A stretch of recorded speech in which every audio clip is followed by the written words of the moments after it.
Hello, তোমাদের সাথে share করি বাবার কলিগের বোনের বিয়েতে কী কী খেয়েছিলাম। সো আমাদের ছিল বিয়েবাড়ি, তো সেখানেই গেছিলাম, ইছাপুর স্টেশনে ছিল।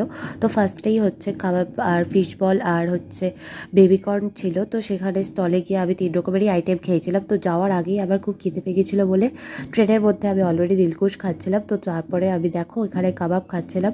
তো আমার খুবই ঝাল লাগছিলো, তাই আমি তারপরে কিছু বুঝতে পারছিলাম না কী খাওয়া যায়, এত ঝাল লাগছিলো। তারপর আবার জ্বর এসেছিলো, তারপরে আমি খেয়ে নিয়েছিলাম হচ্ছে কফি।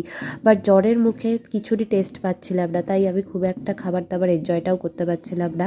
বাট তাও আমি কফি খেলাম। তারপরে আমার ইচ্ছা হলো যে আইস ছাড়া আমি ব্লু লেগুন আর লিচি লেগুন দিলাম। তো জানি না লিচি লেগুন বলে নাকি, বাট লিচি বলেছিল এটা ফ্লেভার।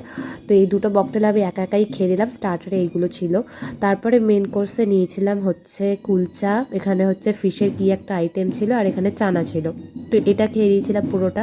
তারপরে ছিল হচ্ছে বাসন্তী পোলাও আর মাটন কষা নিয়েছিলাম আমি।